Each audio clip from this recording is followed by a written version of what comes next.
আমি এক্ষুনি ক্লাসটি শুরু করতে যাব। তার পূর্বে আমি শামীমকে বলবো প্রত্যেকের হাতে কয়েকটি জিনিস দিয়ে দেওয়ার জন্য। যেমন প্রথমেই এই ক্লাসের এগেইনস্টে আমি একটা হ্যান্ডআউট প্রস্তুত করেছি, হ্যান্ডআউটটা সকলকে দিয়ে দেওয়ার জন্য। নাম্বার 1।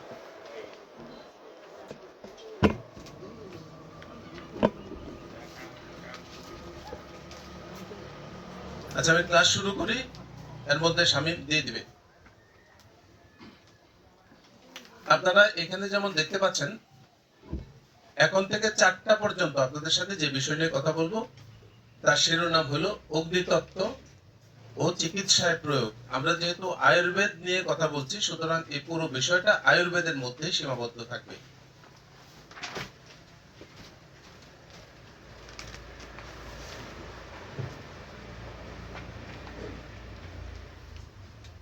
আমরা এই ক্লাস থেকে কি শিখবো? আমরা এই ক্লাস থেকে এখানে যে 1.5 ঘন্টা সময় ব্যয় করব, এই 1.5 ঘন্টা সময় ব্যয় করার বিনিময়ে এই দুটো বিষয় আমরা শিখব। তার পূর্বে আমার নিজের পরিচয় দিচ্ছি। আমার নাম মুখলেছুর রহমান। আমি নূর মজিদ আয়ুর্বেদিক কলেজ থেকে ডিপ্লোমা করেছি এবং মোটে 1 বছর 2 মাস আমার চিকিৎসক হিসেবে আমার কর্মজীবনের বয়স। তো যে কারণের জন্য আমি মনে করি এবং আমি বিশ্বাস করি, প্রথমে আয়ুর্বেদ এক জন্মে শিখে শেষ করার বিষয় নয়, নাম্বার 1। নাম্বার 2 হলো, আমি আয়ুর্বেদ যতটুকু জানি বলে আমি ধারণা করি, আমি সারা জীবনেও হয়তো 40 ভাগের বেশি আয়ুর্বেদ শিখতে পারবো না। নাম্বার 3, সাধারণ মেধা, সাধারণ শ্রম, সাধারণ লেখাপড়া দিয়ে MBBS পাস করা যায়। সাধারণ মেধা, সাধারণ জ্ঞান, সাধারণ পরিশ্রম দিয়ে BMS পাস করা যায়। এটা যদি কেউ করে থাকে, ডিগ্রি পেয়েছে, আয়ুর্বেদ শিখে নেই। এই কথাগুলি কাউকে যদি হার্শ করে, আমি বিনয়ের সাথে ক্ষমা চেয়ে নিচ্ছি। আমরা এখান থেকে 2টি শিখন ফল আমরা লাভ করতে চাই। প্রথম যে বিষয় সেটি হলো, আয়ুর্বেদ অনুসারে শারীরিক অগ্নির ধরন। তাহলে বোঝাই যাচ্ছে শারীরিক অগ্নি নামে একটি বিশেষ অগ্নি আছে। এরা কিভাবে খাদ্য পরিপাক, পুষ্টি শোষণ এবং দেহের ধাতু গঠনে ভূমিকা রাখে, এসবের তত্ত্ব ও কার্যকারিতা। এই অংশটুকু থেকে যা বলতে পারা যায় সেটি হলো, আমি যতদূর বুঝতে পেরেছি সেটি হলো যে আয়ুর্বেদের চিকিৎসার ক্ষেত্রে কোন চিকিৎসকের যদি অগ্নি সম্পর্কে জ্ঞান একটু কম থাকে, তাহলে উনি একটু কমের চিকিৎসক। যদি বেশি কম থাকে, তাহলে উনি বেশি কমের চিকিৎসক। যদি একেবারেই না থাকে, তাহলে তিনি চিকিৎসক নন এবং তিনি চিকিৎসায় যেন না যান। 2 নম্বর শিখন ফল হলো, অগ্নি দোষের ভারসাম্যহীনতা কেন রোগের কারণ হয়ে দাঁড়ায়। আয়ুর্বেদিক দৃষ্টিকোণ থেকে এই অগ্নিদোষ কিভাবে শনাক্ত করা যায় এবং সবশেষে চিকিৎসার মাধ্যমে অগ্নিদোষ প্রতিকারের উপায়। এই দুটো বিষয় আমরা আজকের এই সেশন থেকে শিখতে চাই।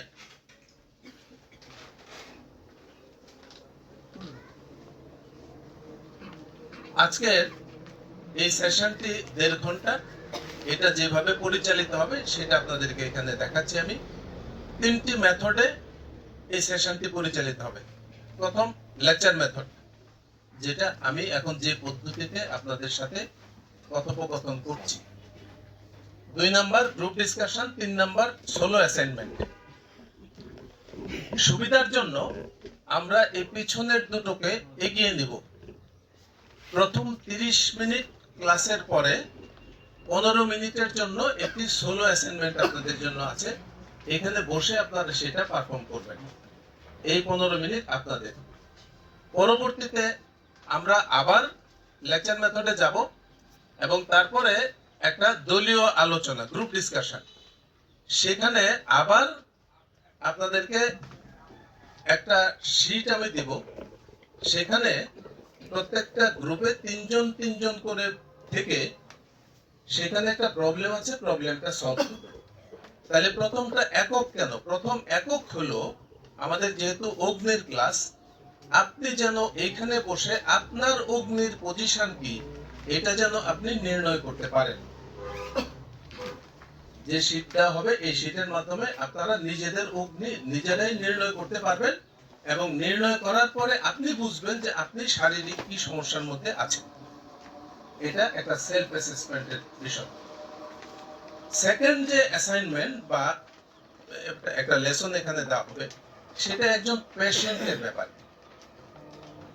তো পেশেন্টের কিছু সমস্যার কথা বলে দেওয়া আছে, সেইটার উপর ভিত্তি করে এই পেশেন্টের অগ্নির কি অবস্থা আছে সেটা আপনারা বের করবেন। তাহলে প্রথমটা সহজ, স্কোর বের করবেন। দ্বিতীয়টা একটু কঠিন, ইন্ডেক্স বের করবেন। প্রথমটা যেহেতু স্কোর, এটা ডিরেক্ট ক্যালকুলেশন, এটা একেবারেই একের সাথে 2 যোগ করলে 3 হয় এরকম বিষয়। আর সেকেন্ড যেটা ইন্ডেক্স, ইন্ডেক্সটা একটা ম্যাথমেটিক্যাল ফর্মুলা আছে, এটাও সহজ। এখন শুনলে কঠিন মনে হতে পারে, এই জন্য এখন ওই জায়গাতে আমি আর বেশি যাচ্ছি না। এটা আপনারা যখন নিজেরা যখন 3 জন মিলে করবেন আলাপ আলোচনা সাপেক্ষে, আপনারা তখন দেখবেন যে একজন পেশেন্ট সম্বন্ধে যে কথা বলা আছে সেখানে আপনাদের মধ্যে দেখবেন যে 3 জনের 3 মত, কিন্তু ফাইনালি আপনাকে একটা জায়গাতে আসতে হবে। এখান থেকে শেখার যে জায়গা সেটি হলো একজন পেশেন্টের ব্যাপারে আমারও 3 মত হতে পারে, তাহলে সেটা আমি কিভাবে রিজলভ করে একটি জায়গাতে আসব এবং তারপরে একটা ইন্ডেক্স যখন বের করতে পারবো, বের করে আপনারাই তখন দেখতে পারবেন যে ওই ইন্ডেক্স ফিগারের প্রেক্ষিতে ওই পেশেন্টের কি অবস্থা। এই অবস্থার ভিতর দিয়ে আমাদের এই সেশনটা শেষ হবে বলে আমি আশা করি এবং এই পুরো সেশনটাতে আমাকে আপনারা সহযোগিতা করবেন বলে অগ্রিম ধন্যবাদ জ্ঞাপন করছি।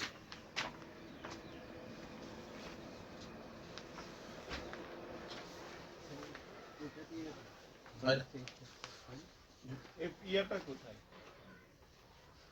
স্যার? ওই যে একটা পয়েন্টার আছে, কাজ করেন। করবে করবে রিমোট এভাবে না, পয়েন্টার এটা লাগে তো না না। এবার যে বিষয় নিয়ে কথা বলতে আসছি সেটি হলো আয়ুর্বেদিক অগ্নিতত্ত্ব। তাহলে ক্লাসটা 2 অংশে বিভক্ত, একটি অগ্নিতত্ত্ব আরেকটি হলো চিকিৎসায় প্রয়োগ। আমরা আগে আয়ুর্বেদিক অগ্নিতত্ত্বটা বুঝে নিতে চাই। অগ্নিতত্ত্ব হলো আয়ুর্বেদের একটি মৌলিক ও অত্যন্ত গুরুত্বপূর্ণ তত্ত্ব। মৌলিক তত্ত্ব আমি গোড়াতেই বলেছি এটি কেন মৌলিক, যে অগ্নি বিষয়ে যদি আমাদের কম জ্ঞান থাকে তাহলে আমি কম বড় চিকিৎসক। এই কারণের জন্য আয়ুর্বেদের যে কটি মৌলিক তত্ত্ব আছে তার মধ্যে এটি সবচেয়ে গুরুত্বপূর্ণ মৌলিক তত্ত্ব, যা অগ্নি বা পাচক অগ্নিকে কেন্দ্র করে গড়ে উঠেছে। ইউজুয়ালি আমরা অগ্নি বলতে পাচক অগ্নি বা জঠর অগ্নিকে আমরা বুঝে থাকি, সেটা পরে আলোচনায় আসছে। সেকেন্ড হলো আয়ুর্বেদ অনুযায়ী অগ্নি হলো মেটাবলিক ও ডাইজেস্টিভ প্রক্রিয়ার চালিকা শক্তি। তাহলে দুটো কাজ, ডাইজেস্টিভ প্রসেসটা সে করে এবং মেটাবলিজম সে করে। তাহলে দুটো বিষয় কিন্তু, digestion and metabolism both.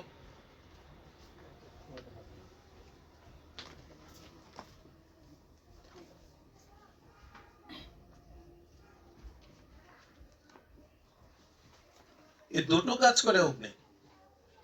Digestion সম্বন্ধে আমাদের কম বেশি ধারণা আছে, মেটাবলিজম সম্বন্ধে আমাদের ধারণা কম। আয়ুর্বেদে এই কারণের জন্য ফিজিওলজি পড়ানো হয় এবং আয়ুর্বেদ দুটো বিষয় নিয়ে চলে। একটি হলো আয়ুর্বেদের দর্শনতাত্ত্বিক বিষয়, আর আরেকটি হলো দর্শনতাত্ত্বিক বিষয়গুলিকে যেই পর্যায়ে বা যে অবস্থার মধ্যে বৈজ্ঞানিক ব্যাখ্যার সাথে এক পার করা হয়েছে সেটি আরেকটি বিষয়। এটি আমাদের আরেকটি সংকট যে আমরা দর্শনতাত্ত্বিক বিষয়টা খানিকটা বুঝি, কিন্তু তার সাথে যে বিজ্ঞানের সম্পর্ক রয়েছে এবং কতটুকু রয়েছে সেটি আমরা খুব একটা বেশি বোঝার চেষ্টা করি না। এটা একটা সমস্যা। আবার আমরা কেউ কেউ বিজ্ঞান ভিত্তিক যে ব্যাখ্যা বিশ্লেষণ এটাকে আমরা ইগনোর করি। এবং এর জন্য আমরা প্র্যাকটিসিং ফিল্ডে কতগুলি ঝামেলার মধ্যে পড়ি। স্যার এটা কি খোলা যাবে? এখন খোলা যাবে। তাহলে আমরা সেখানে একটা ঝামেলার মধ্যে পড়ি। ঝামেলার মধ্যে কি, এখন যে পেশেন্টরা, এই পেশেন্টরা আয়ুর্বেদের, আপনারা সবাই যারা আছেন রোগী দেখেন তারা জানেন, আমারও যত সামান্য এর মধ্যে যে অভিজ্ঞতা হয়েছে, কমপ্লিকেটেড পেশেন্টরা আমাদের কাছে আসে। তো ও যখন আসে তখন মোটামুটি ও রোগ চিকিৎসা এগুলি নিয়ে সে বেশ খানিকটা তার অভিজ্ঞতা হয় এবং তার কাছে মোটামুটি আধা কেজি থেকে 2 কেজি পর্যন্ত টেস্ট রিপোর্টগুলি থাকে। তো এই রিপোর্টগুলি আমাকে আপনাকে দেখতে হবে এবং দেখে আপনি যে বলেন ও পেশেন্ট কিন্তু আগেই লেখাপড়া করে এসছে, আপনার প্রথম কথাতেই সে বুঝে যে আপনি বুঝেন কি বুঝেন না। এটা খুব জটিল বিষয়। কোন কোন পেশেন্ট এসে একদম স্ট্রেট বলে যে ডাক্তার সাহেব আমার মেটাবলিজমে খুব প্রবলেম, এই ব্যাপারে আপনি আমাকে পরামর্শ দেন, দেন চিকিৎসা দেন। তাহলে এখন বুঝেন বিপদটা কোন জায়গাতে। আমি যদি মেটাবলিজম না বুঝি তাহলে মহা সমস্যা। কিন্তু ডাইজেশন আর মেটাবলিজম যদি এক জিনিস বলি তাহলে ডে ওয়ানে কিন্তু পাতকারি গোটাবে। শুধু তাই না, এরপরে অন্যদেরকে বলবে যে উনি বুঝেই না তো কিছু, চিকিৎসা কি করবে। কথা সত্যও তো বটে, মিথ্যা না। তাহলে অগ্নি এই কাজ করে। এখন প্রশ্নটা হলো, অগ্নি আমার বডিতে যে থাকে, ও কি থাকে কোথায়? ওর কি কোনো ফিজিক্যাল এক্সিস্টেন্স আছে? ওর কতগুলি করেসপন্ডেন্স, কতগুলি সাবস্টেন্স আছে যেগুলিকে আমরা অগ্নির করেসপন্ডেন্স সাবস্টেন্স হিসেবে, ওগুলিকে আমরা অগ্নি মনে করি। তো এইটা আমাদের আরেক জানার মধ্যে একটা ঘাটতি, গ্যাপ আছে। এই যে আমরা বলি যে অগ্নি বাড়াতে হবে, what is the meaning of অগ্নি বাড়াতে হবে? কোন পেশেন্ট যদি জিজ্ঞেস করে, আসলে তার উত্তর আমরা তার মতো বোধগম্য করে কি দিতে পারবো? Number one. নাম্বার টু হলো, আমি যদি তাকে বলি যে এটা আয়ুর্বেদের বিষয়, আপনি বুঝবেন না, তাহলে এটা কিন্তু খুবই একটা খারাপ বিষয়। আবার যে পেশেন্ট আপনার সামনে আসলো, সেই পেশেন্ট এবং আপনি এর মাঝে কিন্তু কেউ নাই, আপনি কিন্তু পুরা কিয়ামতের ময়দান।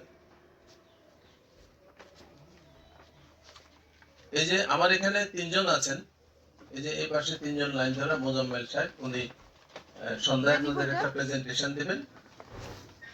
উনি নূর মসজিদ থেকে ডিপ্লোমা করেছেন এবং এখন ইন্টার্নশিপ করছেন। এরপরে সীমা আক্তার ময়মনসিংহ মেডিকেল কলেজ থেকে ডিপ্লোমা করা এবং এরপরে হাজার বশির ইউনানি আয়ুর্বেদিক কলেজের শিক্ষক ছিলেন এবং এরপরে খায়রুল বাশার, এই 3 জনে খায়রুল বাশার নূর মসজিদ আয়ুর্বেদিক কলেজ থেকে অনেক আগে 13-14 সালে সম্ভবত ডিপ্লোমা করেন। তো ওনারা এখন আমার সাথে বসে আমরা সকলে মিলে যখন একাডেমিক ডিসকাশন করি, তখন ওনারা বলেন এবং বুঝেন যে ওনাদের গ্যাপ কোথায়, কোন জায়গাতে, কতটুকু, কেন, কিভাবে হলো এবং এটা পূরণ করতে পারা যে কত বেশি প্রয়োজনীয়, এই জায়গাগুলি ওনারা এর মধ্যে মাস দেড় দুয়েকের মধ্যে বুঝে গেছেন। এই বোঝাটা আমাদের সকলেরই বোঝা উচিত। কারণ পেশেন্ট যখন আমার টেবিলের সামনে একেবারে সাক্ষাৎ আজরাইল, তাকে কোনো উত্তর না দিয়ে আপনি কিন্তু উঠতে পারবেন না, এবং শিক্ষিত মানুষ, তাকে আপনি গোজামিল দিয়ে উঠতে পারবেন না। আমার কাছে এক পেশেন্ট আছে, উনি এখন রেলপথ মন্ত্রণালয়ের জয়েন্ট সেক্রেটারি, যে ওনারা চেনেন। তো ভদ্রলোককে যে জায়গা থেকে যে জায়গায় বের করে আনা হচ্ছে, এটা মানে উনি কয়দিন পর পরে আমাকে SMS দেন, কোন রকমের কোনো কিছু বাদ দিয়ে, শুভ সকাল, আপনার প্রচেষ্টায় এবং আল্লাহ পাকের রহমতে আমি আগের চাইতে অনেক ভালো আছি, আমার এইটুকু সমস্যা ছিল, এইটুকুও এখন নাই। তো এই যে বিষয়টা, এইটা একদিকে যেমন রিকগনিশন, অন্যদিকে ওই পেশেন্ট সহ অন্য পেশেন্টের কাছে কিন্তু একটা নতুন দায়বদ্ধতা। কারণ উনি আবার আরেকজনকে বলেন, ওই পেশেন্ট যখন উনি আসেন তখন এসে বলেন যে আমাকে তো সেক্রেটারি সে পাঠিয়েছে। তাহলে সংকট কিন্তু এই মুখী। কথাগুলি বলছি যে কারণের জন্য, সেটা হলো যে জায়গাগুলিতে আমাদের ধারণা পরিষ্কার থাকা দরকার। স্যার ইয়া কাজ করবে স্যার।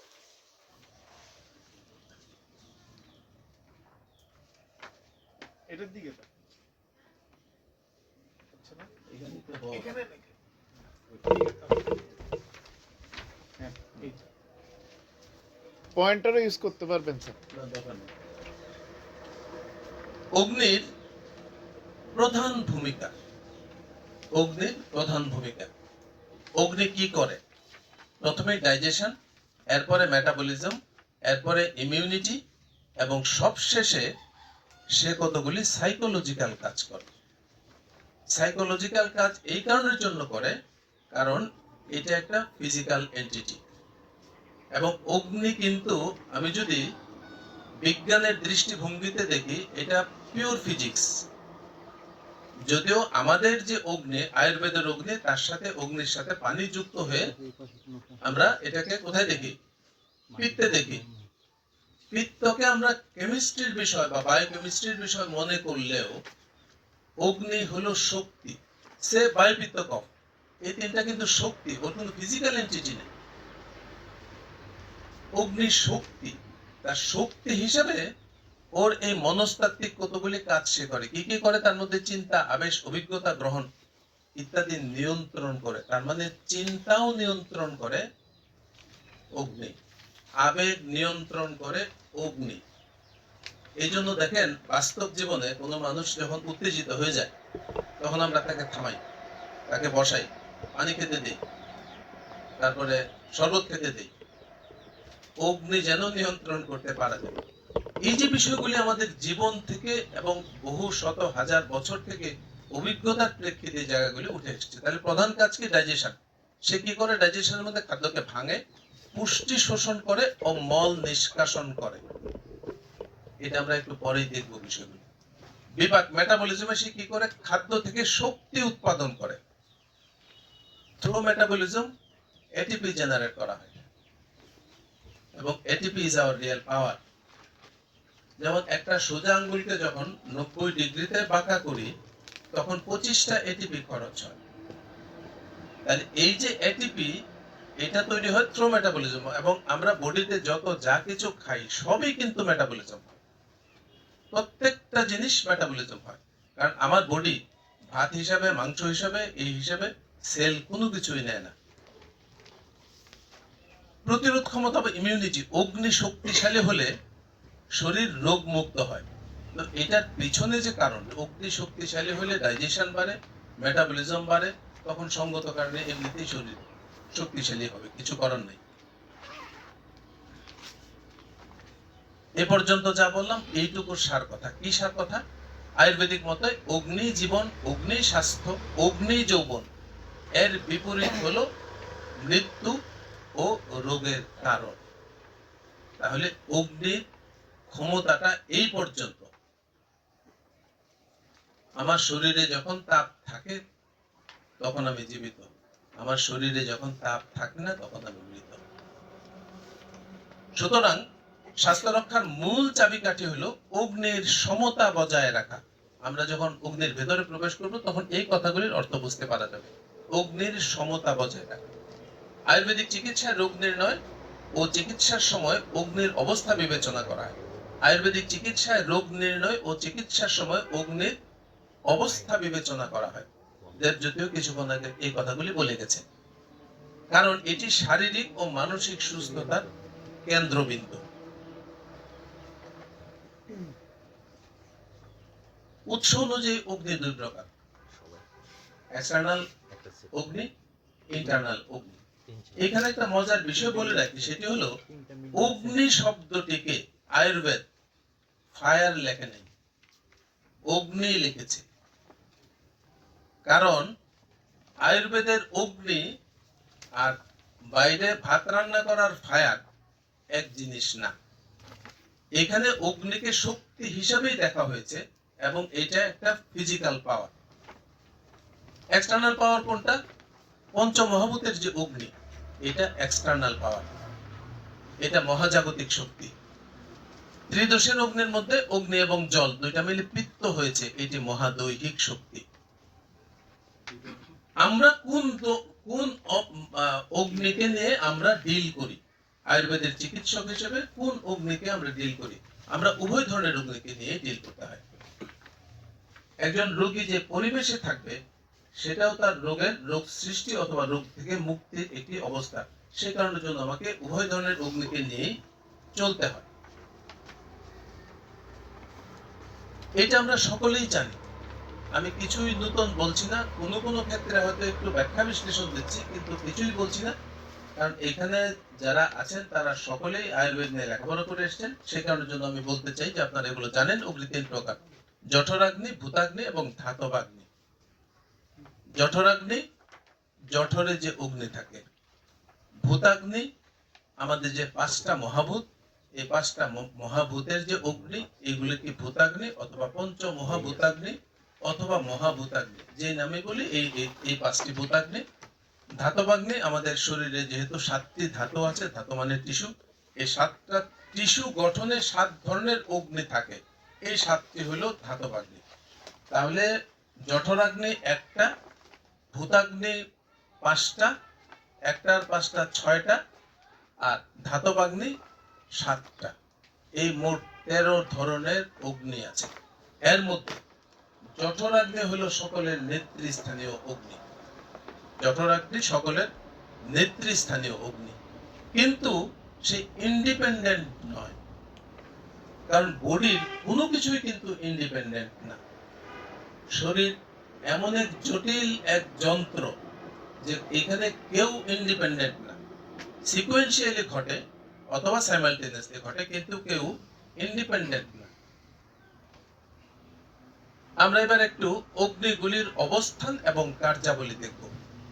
অগ্নি কোথায় থাকে, কি কাজ করে, এই দুটো জিনিস খুব ইম্পর্টেন্ট।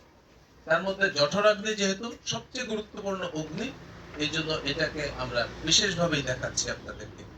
জঠরাগ্নির কাজ হলো, প্রধান কাজ হলো, এটা প্রধান পাচক অগ্নি। এটা থাকে পাকস্থলী ও ক্ষুদ্রান্ত্রের প্রথম অংশে অবস্থিত। ক্ষুদ্রান্ত্রের প্রথম অংশ মানে ডিওডেনাম। তাহলে এটা পাকস্থলীতে থাকে এবং ডিওডেনামে থাকে। তার মানে ডিওডেনামের নিচ থেকেই শুরু হলো ক্ষুদ্রান্ত্র, তাই না? ক্ষুদ্রান্ত্র কয় ভাগে ভাগ করা? 3টা। কি কি? Duodenum, jejunum, ileum. তাহলে এই 3 ভাগে ভাগ করা। তাহলে এই যে 3 ভাগে ভাগ করা স্মল ইন্টেস্টাইন, সেখানে কিন্তু বড় ঘটনা ঘটে। যে ঘটনাটার এই ওপেনিং ব্যাটসম্যান হলো জঠরাগ্নি। এই জঠরাগ্নির এই অগ্নি 4 প্রকারের। জঠরাগ্নির অগ্নি 4 প্রকারের: সমাগ্নি বা সম অগ্নি, বিষমাগ্নি, তীক্ষ্ণাগ্নি এবং মন্দাগ্নি। সমাগ্নি, সমাগ্নি কোনটাকে বলে? যে আগুনটা ইকুয়ালি ডাইজেশনের কাজটা করতে পারে। এটা সুস্থ, মানে এটা যখন থাকে তখন মানুষের মধ্যে সুস্থ অবস্থা থাকে এবং ভারসাম্যপূর্ণ হজম কার্য সম্পাদিত হয়। মানে সমাগ্নি যখন জঠরের মধ্যে যে আগুন থাকে, এই 4টা ফেজ, তো যখন ফার্স্ট ফেজে যখন এটা থাকে তখন সেই মানুষটা সুস্থ মানুষ এবং তিনি কমপ্লিটলি ডাইজেশনটা করতে পারেন পরিপূর্ণভাবে। বিষমাগ্নি, এটা অনিয়মিত অগ্নি এবং এটা বায়ু দোষ দ্বারা প্রভাবিত। এটা বায়ু দোষ দ্বারা প্রভাবিত বিষমাগ্নি। এরা সকলেই কিন্তু জঠরাগ মানে স্টমাকেই আর স্মল ইন্টেস্টাইনের গোড়ার মধ্যেই থাকে। এটা কখনো ক্ষুধা বেশি, কখনো কম। এই অবস্থাটা আমাদের অথবা আমাদের পেশেন্টদের এরকম হয়। হঠাৎ হঠাৎ ক্ষুধা লাগে, বেশি বেশি ক্ষুধা লাগে, এরকম একটা ঘটনা যখন, এইরকম স্টেটমেন্ট আমি যখন অগ্নি সম্বন্ধে জানবো, তখন আমার পেশেন্টের কাছ থেকে এই স্টেটমেন্টগুলি আমি কিন্তু নিতে পারি। 3 নাম্বার, তীক্ষ্ণাগ্নি, অতি সক্রিয়। অতি সক্রিয় মানে এটা পিত্ত দোষ দ্বারা প্রভাবিত। এটার মানে হলো যে এরকম অবস্থা যখন থাকে তখন অ্যাসিডিটি সৃষ্টি করে এবং প্রচন্ড রকমের ক্ষুধা লাগে, প্রচুর খায় মানুষ, ঘন ঘন খায়। এই অবস্থা যখন হয় তখন এটা তীক্ষ্ণাগ্নি।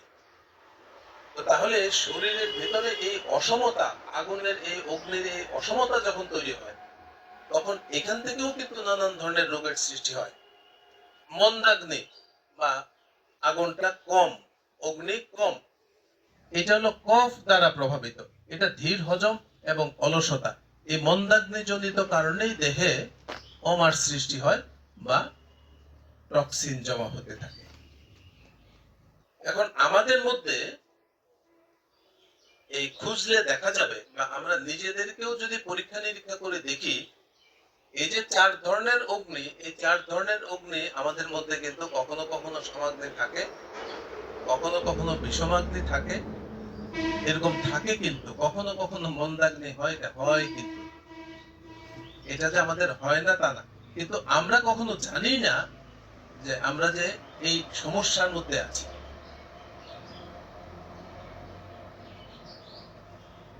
এবার ধাতবাগ্নি, 7 ধরনের ধাতবাগ্নি। 7 ধরনের ধাতবাগ্নি, এরা ধাতু স্তরে অবস্থিত অগ্নি। ধাতু স্তরে মানে প্রত্যেকটা ধাতুতে এবং প্রত্যেকটা ধাতু বিনির্মাণের জন্য এই অগ্নি রেসপন্সিবল। যেমন রস ধাতু অগ্নি, এটা হৃদয় বা হৃৎপিণ্ডে থাকে। এরা রস ধাতু গঠন, পোষণ ও পরিপাক করা এদের কাজ। রক্ত ধাতু, এটা যকৃত ও প্লীহাতে থাকে। এদের কাজ হলো রক্ত ধাতু গঠন, রং দান করা এবং রক্তের রং এবং পরিপাক করা। এখানে একটা জিনিস বলে রাখি, এটা আপনারা জানেন সকলেই। তারপরে এই যে আমাদের 7টি ধাতু, সেটা প্রথম রস ধাতু তৈরি হয়, সেকেন্ড স্টেজে দ্বিতীয়বারে রক্ত ধাতু, এরপরে মাংস ধাতু, মেদ ধাতু, অস্থি ধাতু, মজ্জা ধাতু এবং সবশেষে শুক্র বা আর্তব ধাতু। তাহলে এই যে সিকোয়েন্সটা মেনটেন করে, এই সিকোয়েন্স মেনটেনের ক্ষেত্রে রস ধাতু উৎপাদনের ক্ষেত্রে রস ধাতু অগ্নি লাগে। তারপরে মাংস রক্ত ধাতু উৎপাদনের ক্ষেত্রে রক্ত ধাতু অগ্নি লাগে। মেদ ধাতু মাংস ধাতুর ক্ষেত্রে মাংস ধাতু অগ্নি লাগে। এই অগ্নিগুলি প্রপারলি কাজ করে কি করে না, যদি এই সম্বন্ধে ধারণা থাকে, তাহলে আমরা পেশেন্টের কাছ থেকে কিন্তু শুনে এইটুকু তথ্য দিয়েও বুঝতে পারি, অথবা তার কোন রিপোর্ট থেকে বুঝতে পারি যে তার ধাতুগত কারণে কোন ধাতুতে সমস্যা।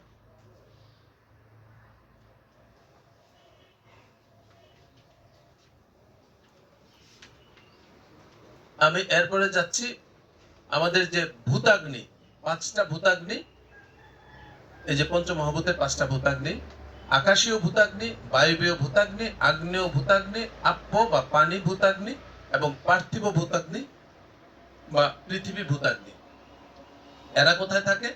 আকাশীয় ভূতাগ্নি মস্তিষ্কে, বায়বীয় ভূতাগ্নি হৃদয়ে, আগ্নেয় ভূতাগ্নি চক্ষুতে, আপ্য ভূতাগ্নি প্লীহা ও অগ্নাশয়ে, পার্থিব ভূতাগ্নি পাকস্থলী ও অন্ত্রে।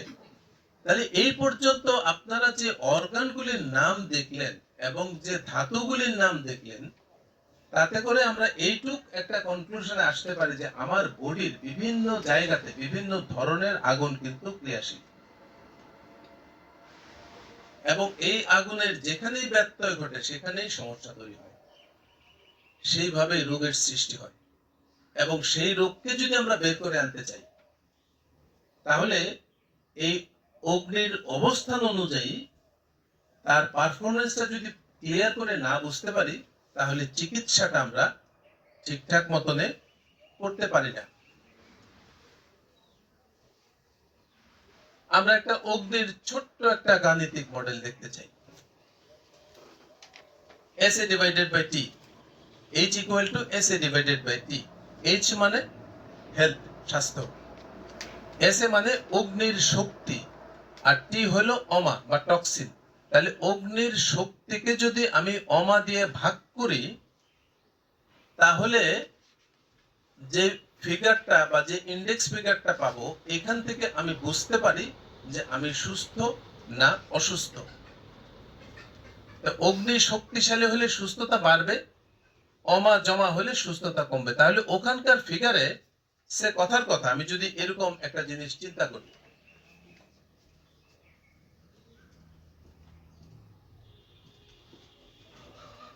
আমার উভয় ক্ষেত্রেই SA by T, SA by T. আমার যদি SA, আমি জাস্ট বিষয়টা বোঝাবার জন্য, SA যদি 20 হয়, টি যদি 5 হয়, তাহলে আমার রেজাল্ট হলো 4। SA যদি 20 হয়, টি যদি 3 হয়, তাহলে হলো 7। আমার টি হলো অমা। তাহলে অমা যত বাড়বে, আমার স্বাস্থ্যগত অবস্থা তত খারাপের দিকে যাবে। অমা যত কমবে, আমার স্বাস্থ্যগত অবস্থা তত ভালোর দিকে যাবে। তাহলে এখান থেকে, এই ছোট্ট জায়গা থেকে যে কনক্লুশনে আসতে চাই, সেটা হলো যে বডিতে অমা কমাতে হবে।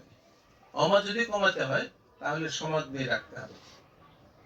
এবং এবার খাবার দাবারের বিষয়, আমি কখন খাবো, কি খাবো, কতটুকু খাবো, তারপরে আমি এই যে বিপরীত ধর্মী অস্বাস্থ্যকর খাবার খাবো কিনা, এই সমস্ত বিষয়ের উপর ডিপেন্ড করে অমা।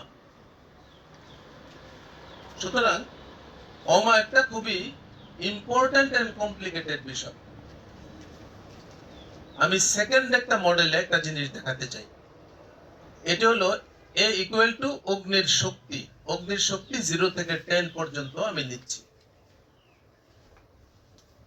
সমঅগ্নি বা সমাগ্নি, A ইকুয়াল টু বা সমান না, প্রায় সমান, মানে 10 টু 7 থেকে 10 যদি হয়, তাহলে সুস্থ ভারসাম্য।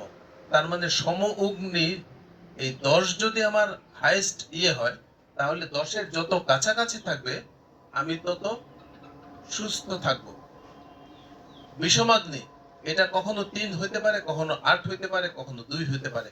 এরকম একটি অবস্থা যদি হয়, তাহলে এটা বাতের প্রকোপ দেখা দিবে। কারণ আমরা একটু আগেই বলেছি যে বিষমাগ্নি হইল বাত প্রকোপিত। তীক্ষ্ণাগ্নি, এটা যদি 8-এর চাইতে বেশি হয়, তাহলে পিত্তের প্রকোপ বাড়বে এবং অ্যাসিডিটি। 8-এর কম যদি হয়, তাহলে কফের প্রকোপ বোঝা যাবে এবং হ্রাসকৃত পরিপাক। তাহলে এই মডেল থেকে আমি যদি 0 টু 10 স্কেলকে কেন্দ্র করে এরকম একটি গাণিতিক মডেল থেকে যদি তথ্য বের করি, তাহলে আমি এখান থেকে বুঝবো যে আমার অগ্নির কি অবস্থা। আমরা সম্ভবত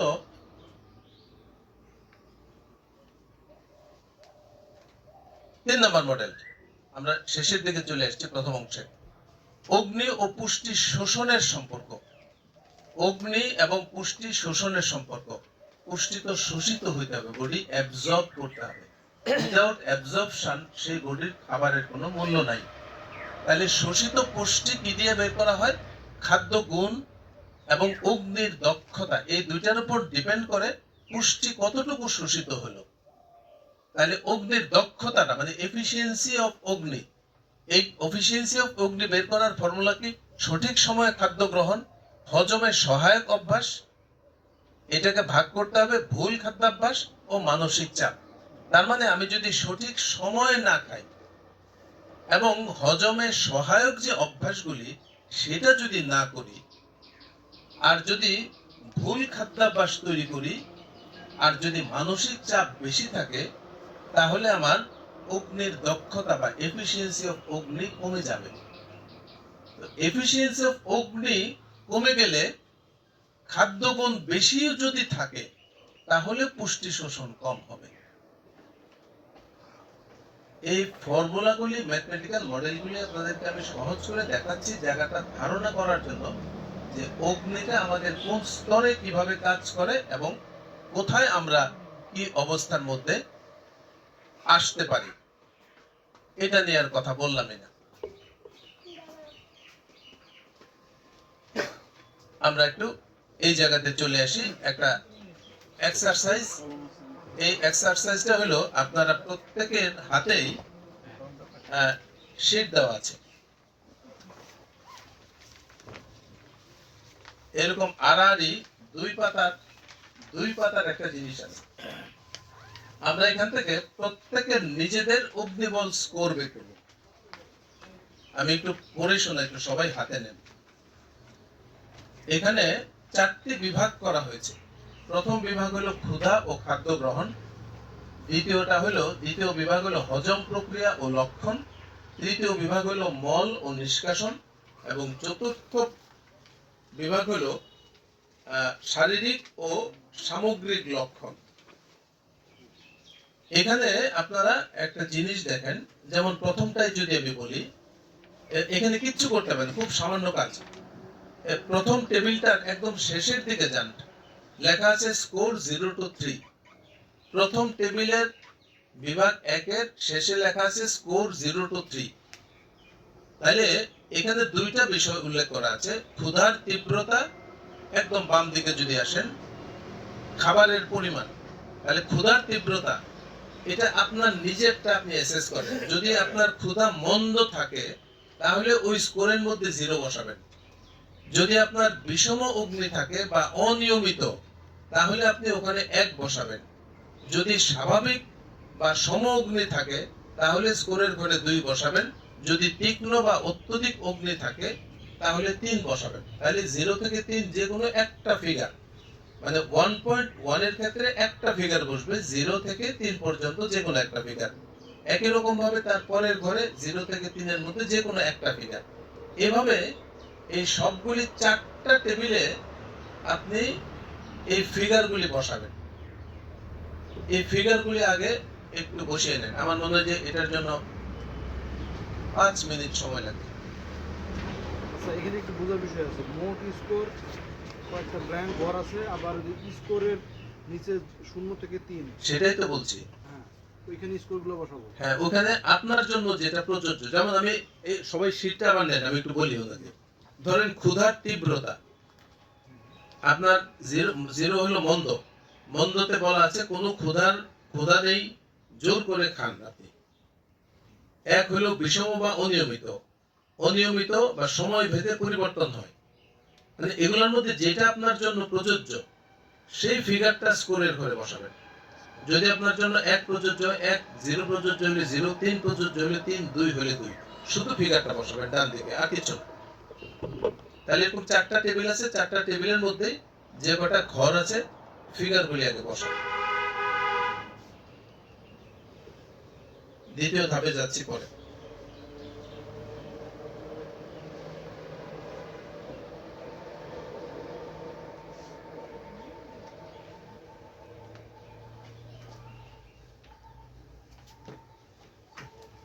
আমরা 3:10-এ শুরু করলাম।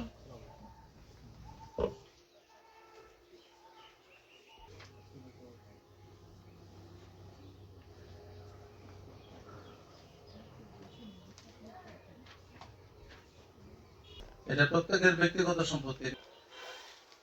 দেহের অগ্নির কি অবস্থা এবং সেখান থেকে আপনার নিজের জন্য কি করণীয়।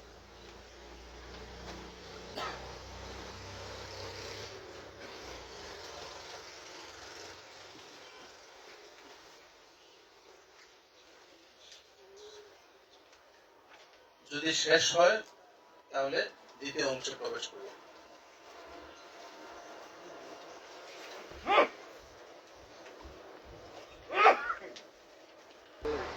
একটা কিউট একটা এক্সারসাইজ করলাম, যাতে করে আমরা প্রথম বুঝলাম আয়ুর্বেদিক পদ্ধতিতে আমার নিজেকে আমি কিভাবে কি পদ্ধতিতে অ্যাসেস করতে পারি।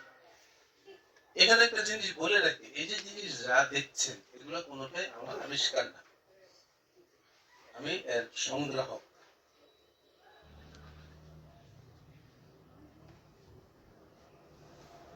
আমরা এবার চিকিৎসার ক্ষেত্রে যাই।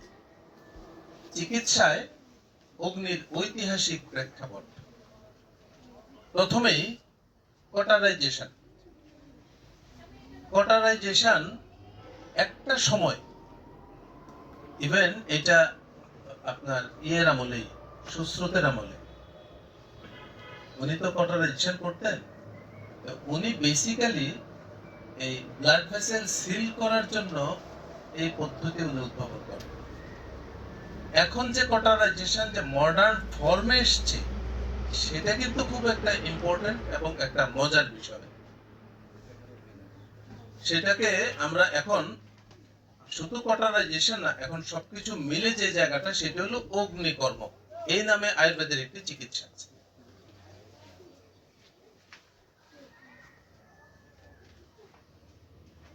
অগ্নিকর্ম,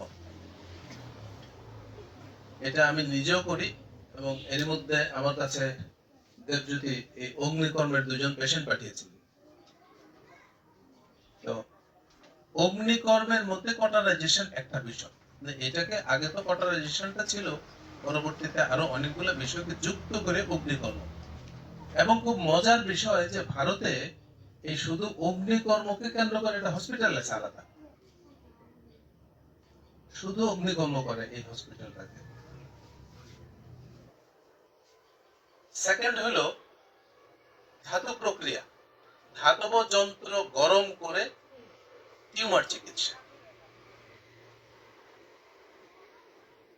3 নাম্বার খারসূত্র, এটা ইন্ডিয়াতে দেবজ্যোতি তো জানেই, আমিও ইন্ডিয়ার এখন সকল সরকারি হসপিটালগুলিতে খারসূত্র একটি বাধ্যতামূলক একটি চিকিৎসা কর্ম এবং এটি সকল চিকিৎসক সকল রোগীদেরকে বিনা পয়সায় এই সেবা দেওয়া হয়। পাইলসের জন্য একেবারে খুবই টেস্টেড একটা চিকিৎসা পদ্ধতি খারসূত্র। অগ্নিকর্ম, যেটা একটু আগে বলছিলাম, এটা দোষ ভারসাম্যে অগ্নির ভূমিকা।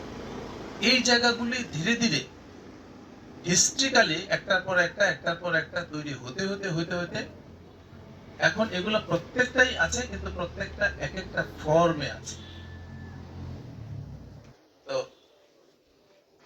অগ্নিকে কেন্দ্র করে এই চিকিৎসা ব্যবস্থাটাও নতুন না, অনেক পুরাতন। রোগ নির্ণয়ে অগ্নির ব্যবহার, রোগ নির্ণয়ে ত্রয়োদশ অগ্নির প্রয়োগ হলো একটি সামগ্রিক ও গভীরতম স্তরের নির্ণয় পদ্ধতি। এই যে 13টা আগুন অগ্নি, এই 13টা অগ্নিকে কেন্দ্র করে যে রোগ নির্ণয় পদ্ধতি বলা হচ্ছে যে এটি একটি সামগ্রিক রোগ নির্ণয় পদ্ধতি এবং এটি একটি গভীরতম স্তরের রোগ নির্ণয় পদ্ধতি। এবং এটা আমরা জানি যে আমাদের কাছে যখন পেশেন্ট আসেন, আমরা প্রথমেই তাকে যেই বিষয় প্রশ্ন করি সেটি হলো অগ্নি সংক্রান্ত, একেবারে প্রথমেই। কোনো কথা জিজ্ঞেস না করলেও আমরা জিজ্ঞেস করি যে আপনার পায়খানা ঠিক হচ্ছে কিনা, এটা রেগুলার কিনা, প্রস্রাব মলমূত্র রেগুলার কিনা, ঘুম রেগুলার কিনা, হজম রেগুলার কিনা। এই যে জিজ্ঞেস করা, এগুলো কিন্তু সবই অগ্নির প্রশ্ন এবং অগ্নিতে বোঝার চেষ্টা করি আমরা। এটি রোগকে শুধু লক্ষণ স্তরে নয়, বরং পাচন ও টিস্যু স্তরের বিপাকীয় কর্মহীনতার স্তরে অনুসন্ধান করে। তাহলে ওই পর্যন্ত রোগের অনুসন্ধানের জন্য অগ্নি ব্যবহৃত হয়। এই ধারণার মাধ্যমে চিকিৎসক রোগের মূল কারণ, এক স্থানান্তরকরণ পথ যেমন সাম্প্রপ্রকোপ এবং একটি ব্যক্তি কেন্দ্রিক অগ্নিভিত্তিক চিকিৎসা পরিকল্পনা করতে পারেন। ব্যক্তি কেন্দ্রিক মানে হলো এক একজন মানুষের, দেবজ্যোতি বলেছিল যে এক রোগ কিন্তু দুই মানুষের জন্য 2 ধরনের চিকিৎসা। তাহলে এই যে 2 মানুষের 2 ধরনের চিকিৎসা করতে হয়, তো এইগুলির ক্ষেত্রেও এই যে কি বলে অগ্নির মাধ্যমে যে রোগ চিহ্নিতকরণ এবং রোগের চিকিৎসা, সেটা আইডেন্টিক্যাল হয়। রোগ নির্ণয়ে অগ্নিতত্ত্ব, এখান থেকে আমরা কতগুলো জিনিস আমরা বুঝে যাব। যেমন জঠরাগ্নির দুর্বলতা, এটাকে আমরা মন্দাগ্নি বলি। বেশিরভাগ রোগের শিকড়, তার মানে ডাইজেশন যখনই কম হয় তখনই বডিতে অমা বা টক্সিন তৈরি হয় এবং এই টক্সিন আমাদের রোগের কিন্তু একটা বিরাট ভিত্তিস্থানীয় এক উপাদান। এটি অমা তৈরি করে, যা একটি সব বিষাক্ত অবশেষ এবং সমস্ত রোগের উৎস। রোগ নির্ণয়ে চিকিৎসকগণ প্রথমে জঠরাগ্নির অবস্থা মূল্যায়ন করেন। একটু আগে যেটা বলছিলাম, এটা আমরা অলওয়েজ মূল্যায়ন করি যে কোনো রোগের ক্ষেত্রে। পা ভেঙে গেলেও আমরা এটা করি, কারণ এর সাথে কিন্তু একটা প্রচন্ড সম্পর্ক আছে। ধাতবাগ্নির ব্যাঘাত, আমরা জঠরাগ্নি দেখলাম, ধাতবাগ্নি নির্দিষ্ট টিস্যু সম্পর্কিত বা নির্দিষ্ট ধাতু সম্পর্কিত রোগ নির্দেশ করে, অর্থাৎ যেই ধাতুর অগ্নির দুর্বলতা থাকে ওই ধাতু বিকশিত হয় না বা ডেভেলপ করে না। সে কারণের জন্য ওই ধাতুর অবস্থার উপর ভিত্তি করে অগ্নির অবস্থা বুঝতে পারা যায়। উদাহরণস্বরূপ রসধাতু অগ্নির দুর্বলতা যদি এটা হয়, তাহলে মেদবহুলতা, ডায়াবেটিস এবং কফ জনিত সমস্যা হতে পারে। রক্ত ধাতু অগ্নির দুর্বলতা, এটার জন্য রক্তাল্পতা, ত্বকের রোগ, প্রদাহ এগুলি হতে পারে। মজ্জা ধাতু অগ্নির দুর্বলতা, স্নায়বিক রোগ এবং হাড়ের দুর্বলতা। তাহলে এই যে ধাতবাগ্নিগুলি থেকে আমি কতগুলা রোগের বা ধাতবাগ্নিগুলির দুর্বলতা থেকে কতগুলা রোগের অবস্থা বুঝতে পারি, অথবা রোগগুলি থেকেও আমি কিন্তু অগ্নির ধাতবাগ্নির অবস্থাটা বুঝতে পারি।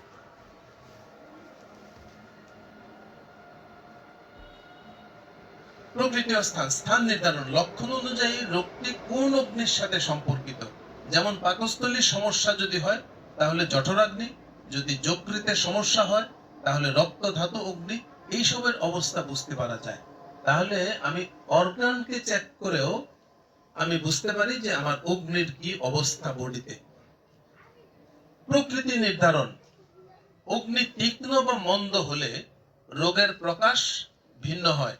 তীক্ষ্ণাগ্নিতে অ্যাসিডিটি ও পিত্তজনিত রোগ হয়, মন্দাগ্নিতে ভার ভার লাগে, অলসতা এবং কফ জনিত রোগ হয়। তাহলে আপনি দেখেন বিষয়টা খেয়াল করে যে অগ্নির উপর ভিত্তি করে আমরা কিন্তু অনেক জিনিস ডায়াগনোসিস করে ফেলতে পারি, যেটা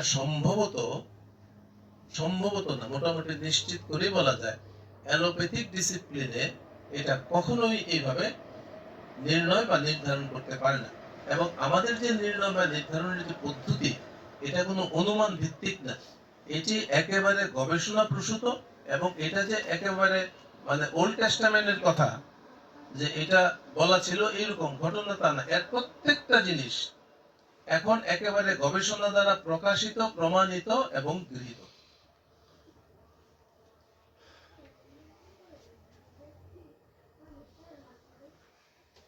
জঠরাগ্নি চিকিৎসা প্রথম ধাপ। তাহলে জঠরাগ্নির যদি আমরা চিকিৎসা করতে হয় তাহলে অগ্নিদীপ্তি করতে হয়। অগ্নিদীপ্তির জন্য দীপন ও পাচন, দীপন পাচন এটা আমরা কমনলি যারা প্র্যাকটিস করি পেশেন্টদের জন্য আমরা দীপন এবং পাচনের কাজ কিন্তু বেসিক্যালি করেই থাকি। এবং বেসিক্যালি আমি যত পেশেন্ট পাই তার মোটামুটি সব পেশেন্টেরই দীপন পাচন করতেই হয়। যেমন এর জন্য যে আমরা চিত্রক মূল ব্যবহার করি, আদা শুট এগুলো ব্যবহার করা হয়, বা অন্য ত্রিকটও ব্যবহার করা হয়। তারপরে এটা কি পঞ্চকলা ব্যবহার করি আমরা। ভূতাগ্নি চিকিৎসা, এটা খাদ্যে মৌলিক উপাদানের ভারসাম্যজনিত কারণে এটা হয় এবং এটা পঞ্চমহাভূত ভিত্তিক খাদ্য। মানে ভূতাগ্নির চিকিৎসার ক্ষেত্রে খাবারটাকে গুরুত্ব দিতে হবে সর্বোচ্চ পরিমাণে, যে বিষয়টা নিয়ে অনেক দীর্ঘ আলোচনা করে গেছে কিছুক্ষণ আগে দেবজ্যোতি। তাহলে আপনি যখন ভূতাগ্নির সমস্যা লক্ষ্য করেন তখন কারেকশনের বুদ্ধি হলো মানে পঞ্চমহাভূতের যে ভূতাগ্নি, পঞ্চমহাভূতের যে অগ্নি, সেটা দিয়ে কারেকশন করা। এবং সেই কারণের জন্য পঞ্চমহাভূত ভিত্তিক খাবারগুলি প্রোভাইড করা উচিত। ধাতবাগ্নি, নির্দিষ্ট রসায়ন ও ধাতু পুষ্টিকর ঔষধ, যেমন মজ্জা ধাতুর জন্য অশ্বগন্ধা। মানে এটা একটা সিঙ্গেল প্ল্যান্টের একটা এক্সাম্পল দেওয়া কেবলমাত্র। অগ্নি অনুসারে খাদ্যবিধি, খাদ্যবিধি কেমন হয় বা হতে পারে, রোগীর অগ্নির শক্তি অনুযায়ী আমরা অগ্নির শক্তি তো বের করি, শক্তি অনুযায়ী তাকে হালকা খাবার দিতে হয়, কখনো ভারী খাবার, কখনো উষ্ণ খাবার, কখনো শীতল খাবার। তাহলে এই যে আমরা খাবারগুলি পেশেন্টদের জন্য নির্ধারণ করি সেটারও কারণ অগ্নি, এবং অগ্নির অবস্থার উপর ভিত্তি করে কাউকে শীতল খাবার দিই, কাউকে ভারী খাবার, কাউকে উষ্ণ খাবার, সেটা নির্ভর করে তার অগ্নির কি অবস্থা।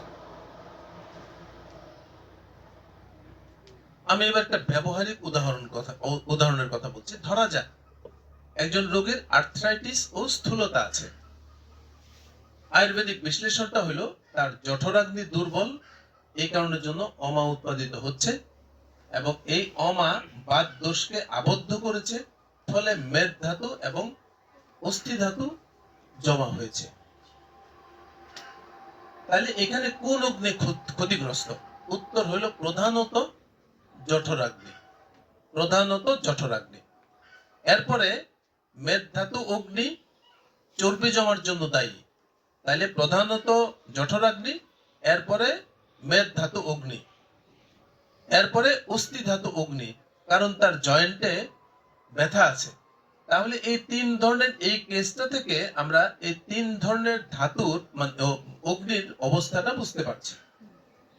তাহলে আমি তার জন্য চিকিৎসা কৌশল কি হতে পারে? প্রথমে দীপনের মাধ্যমে জঠরাগ্নিকে শক্তিশালী করতে হবে, এটা হলো ফার্স্ট স্টেপ। তারপর মেদ ধাতু ও অস্থি ধাতু অগ্নি সংশোধন করতে হবে, কারেকশন করতে হবে। এই কারণের জন্য গুগগুলো জাতীয় ঔষধ, কটকি, এগুলি প্রয়োগ করা যেতে পারে এবং সবশেষে অমা নিষ্কাশন করতে হবে। এখন অমা নিষ্কাশনের জন্য যা করা হয় আয়ুর্বেদে, সেটা হলো পঞ্চকর্মের বস্তি, এটা হলো উত্তম। এবং আমাদের দেশে যেখানে আমাদের কোনো ধরনের অনুশীলন নাই, আমাদের বডিতে সারা জীবন ধরে অমা জমতে জমতে এমন একটি অবস্থা যে মানে এটা আসলে সত্যি ভাবা যায় না, কি জটিল এক অবস্থা।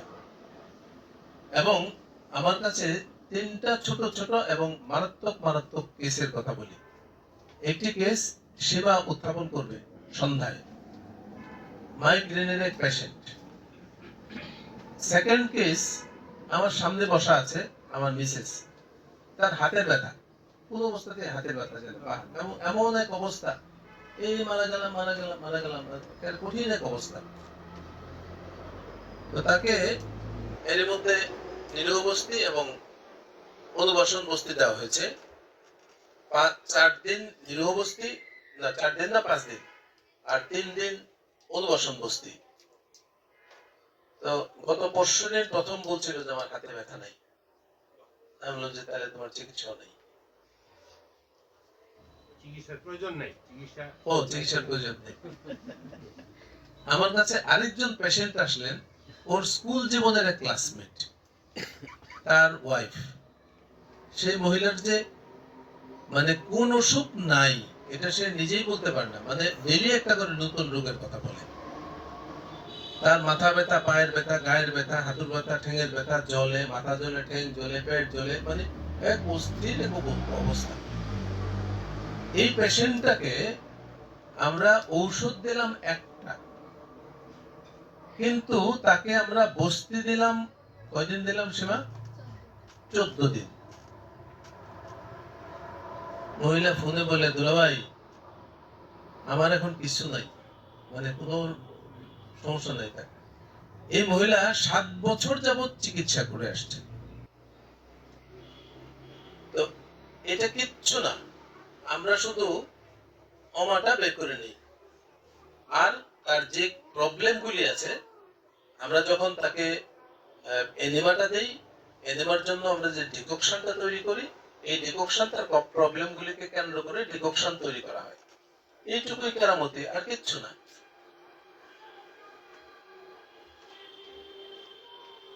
আমরা এবার দ্বিতীয় অনুশীলনের দিকে চলে আসব।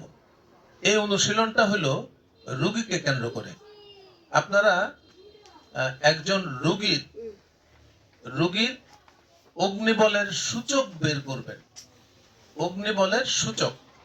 তাহলে 3 জন করে একত্রিত হয়ে যান, 3 জন করে। এই পাশে 3 জন একসাথে চলে আসেন। কোন 3 জন? তোমরা কই? 4 জন দেখি। জোরে বলেন, দাঁড়ায়।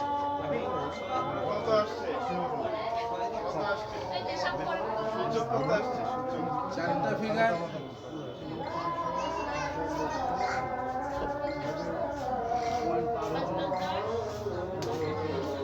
বাইরে হয়েছে কারো? আরে খালি চারটা ফিগার বের করতে হবে, আর তো কিছু না।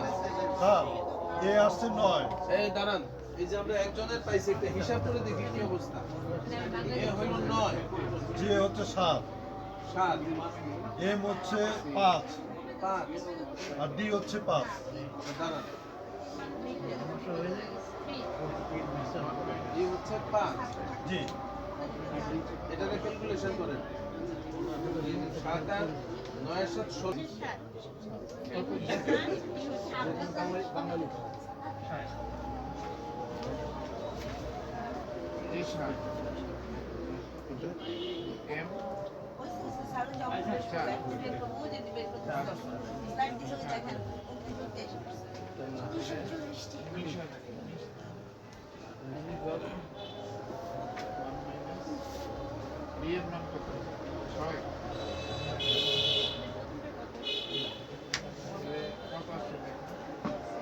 এইখানে দেখেন, এইটাও না, এর পরেরটাতে যে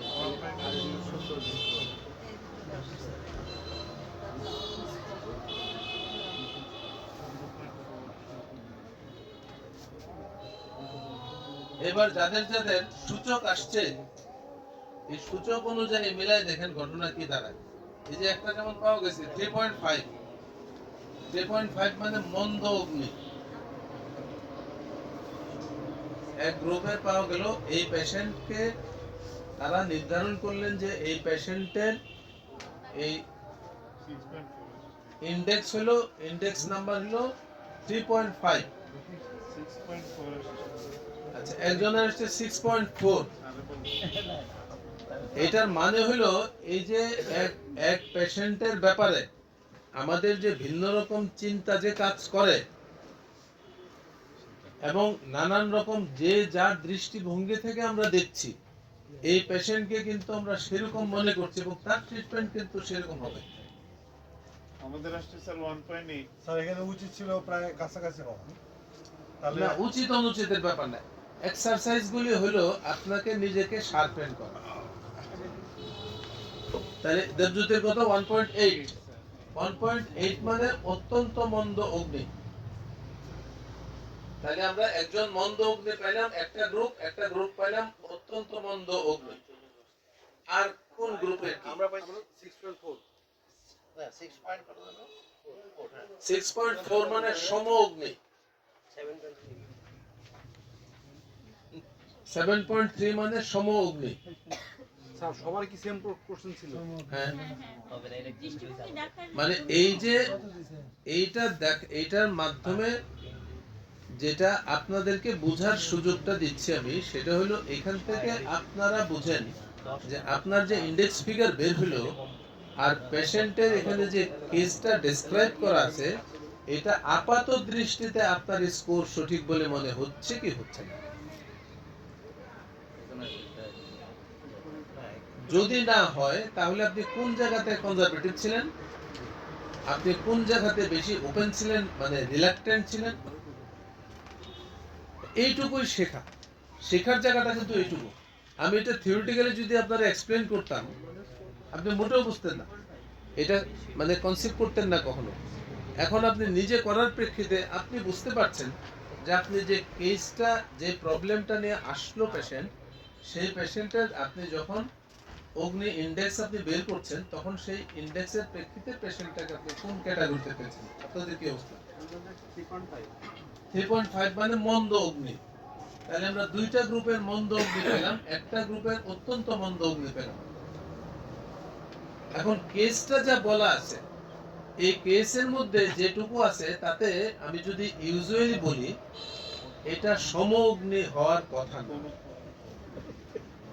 এটা তাহলে নিচের দিকে আসবে। তো বিষম অগ্নির নিচে অন্তত পক্ষে থাকবে, আবার এটা বিষম অগ্নিও না।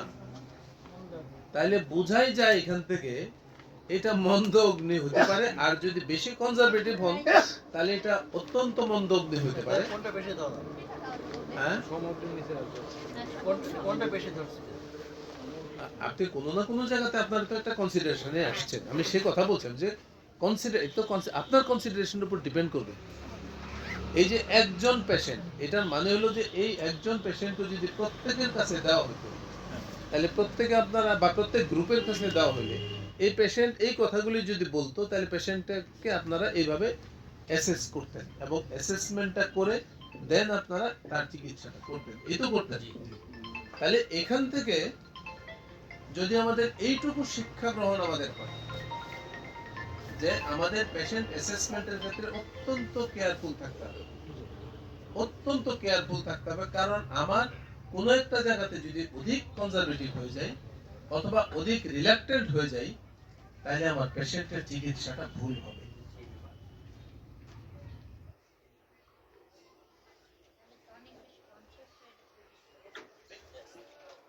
এটা স্যার সুন্দর একটা এক্সারসাইজ, হ্যাঁ মানে নিজেদেরকে মূল্যায়ন করা। আমি যে অবশ্যই স্কোরটা স্যার করে একটা দিলাম, হাততালি ক্লাস করা সেখানে দেখেন, আমি প্রথম দিলাম একটা সহজ জিনিস, আপনার নিজেকে আপনি অ্যাসেস করেন, আপনি কোথায় আছেন, এবং ওইটা আপনারটা আপনি সবচেয়ে ভালো বুঝবেন। আর এরপরে দিলাম একজন পেশেন্টকে আপনি অ্যাসেস করেন এবং পেশেন্টের অ্যাসেসমেন্টটা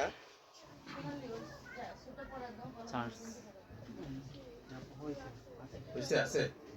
পেশেন্টের অ্যাসেসমেন্টটা দিলাম গ্রুপকে এই জন্য যে আপনারা গ্রুপ মিলে আলাপ আলোচনা করে করেন, কারণ এর মধ্যে যে সমস্যাগুলি বলা আছে সমস্যাগুলির মধ্যে অনেক ক্ষেত্রে বেগ আছে, মানে একটু ডানেও যেতে পারেন একটু বামেও যেতে পারেন। এই সুযোগটা রেখে আমি বিষয়টা তৈরি করেছি। তো যাই হোক, এই ছিল আমার পক্ষ থেকে আপনাদের প্রেজেন্টেশন। এই পুরো ক্লাসটা আমাকে সহযোগিতা করার জন্য আপনাদেরকে ধন্যবাদ। কিন্তু হ্যাঁ বলছি, আপনাদের হাতে 5 মিনিট সময় আছে, এই 5 মিনিট সময় আপনারা প্রশ্ন করতে পারবেন। এখন ওকে মানে আমরা কেন বেশি হয়েছি এটা অ্যাডভাইস করব, কেন কারণটা কি? না, এটা অ্যাডভাইসের কিছু না, আপনারা যেভাবে চিন্তা করেছেন, আপনারা যে জায়গাতে চিন্তা করেছেন সেটার জন্য আসছে। আমি বলি যে বুঝতে পেরেছি। হ্যাঁ, এই যে ভেরি গুড, এই যে উনি বলছেন বুঝতে পেরেছেন, বুঝতে যদি আপনি পারেন তাহলে এটাই হলো সাকসেস। এখানে আপনার কম পুরো বিষয়টাই রিয়েলাইজ করতে পুরো বিষয়টা রিয়েলাইজ করতে হবে। আপনি এখানে দিচ্ছেন 6 এটা দেওয়া ছিল 7 8 কেলে এটা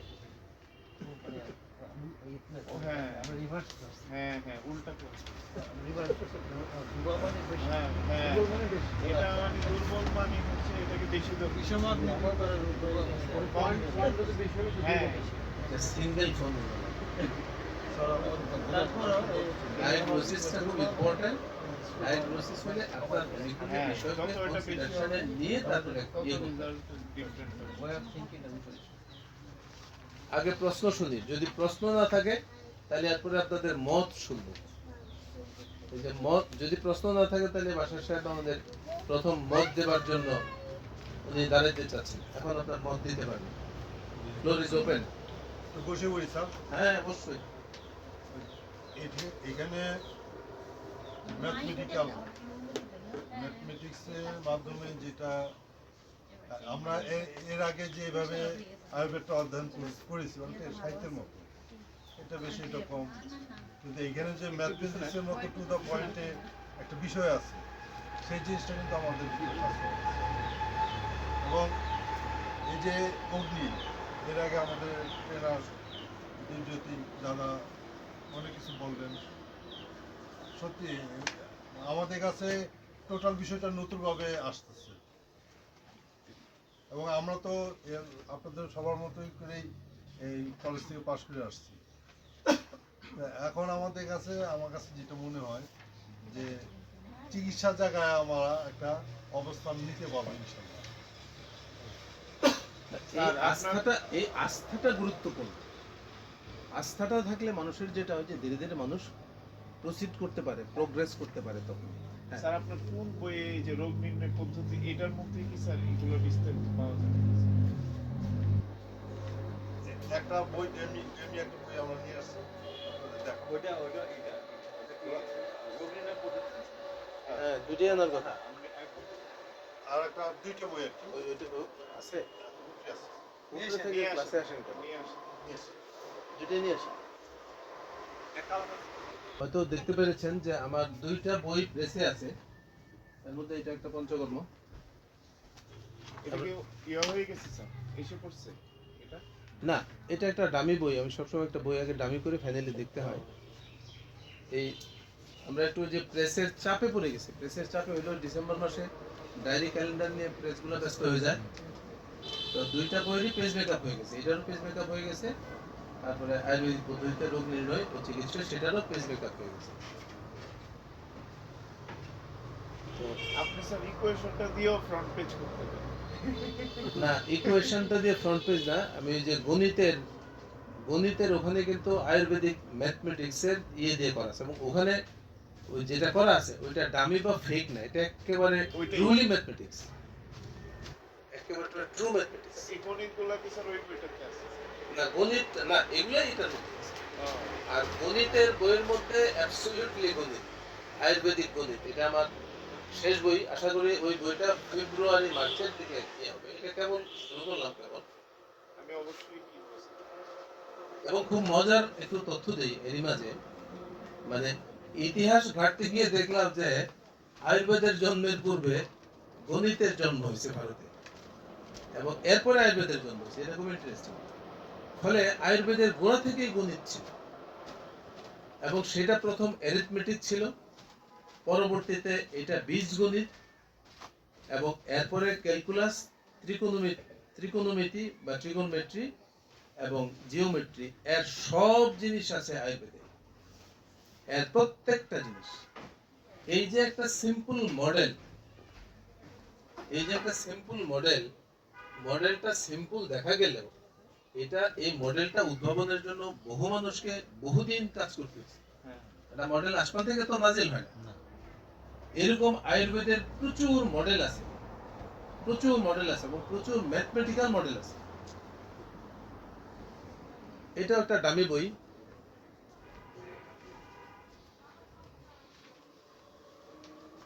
তো এই জিনিসপত্রগুলি আয়ুর্বেদে আছে, যেটা আমাদের কাছে অনুদ্ঘাটিত। এগুলি যখন ধীরে ধীরে উদ্ঘাটিত হবে, তখন আয়ুর্বেদের অবস্থান শক্ত হবে, আয়ুর্বেদের সাথে যারা যুক্ত তাদের মর্যাদা বৃদ্ধি হবে। এটা অনেক আগে থেকে বের হয়েছে এগুলো। না, মানে এই সিস্টেমটা এটা অনেক পুরাতন, আমরা জানি না, আমরা বাতির নিচে অন্ধকারের মতো। আমরা তো কাজে চরক সঙ্গীত এই তার মধ্যেই আছে। না, চরকের মধ্যে নেই, এগুলি আসছে পরে, এগুলো আধুনিক মানে এগুলো পরে আসছে। ওখান থেকে বেসিক জিনিসপত্রগুলোকে নিয়ে তারপরে জিনিসপত্রগুলো যেভাবে আসছে, মানে সেটা দেখলে আপনি বিরাট খুশি হবেন। আপনি শুধু এটা না, এই যে অগ্নিকে কেন্দ্র করে এত রকমের ক্যালকুলাস আছে, ওই ক্যালকুলাস আমার ছেলের কাছে বসে বুঝতে হবে। ওই যে মাঝখানে ওরে নিয়ে আসছিলাম একদিন আমার ছেলেকে কিছু ম্যাথমেটিক্যাল ডিরেকশনের জন্য অগ্নি সংক্রান্ত বিষয়ে, আমি এটা লিখলাম ফ্লো চার্ট। ও এসে বললো তোমার এখানে ভুল আছে, এখানে ভুল আছে, এখানে বায়াস যুক্ত হবে, এখানে ফ্যাক্টর বসবে। তো জিনিসপত্রগুলো তো এভাবে মানুষের মাথা থেকে আসছে। কিন্তু আমি যেটা বলতে চাই যে এটার এত অসাধারণ একটা কোয়ান্টিটেটিভ বিষয় আমাদের সামনে আছে, সেটাকে কেন্দ্র করে আমি সহজ ভাষায় আমার যে আয়ুর্বেদের 6 নাম্বার বই, সেটা হলো আয়ুর্বেদিক গণিত, এই নামে একটি বই লেখার কাজ কেবল শুরু করেছি। তো এটার ইন্ডেক্স রেডি করেছি, সূচিপত্র বড় 8 পাতা সূচিপত্র। হ্যাঁ,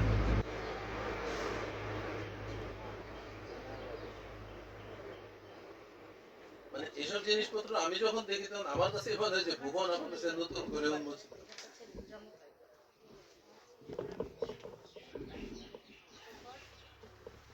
তাহলে বিদায় নিতে হবে। ঘড়িতে 4:02, সময় নির্ধারিত ছিল 4টা পর্যন্ত। আপনারা এতক্ষণ আমার সাথে থাকার জন্য, আমাকে সহযোগিতা করার জন্য সকলের প্রতি আমার কৃতজ্ঞতা।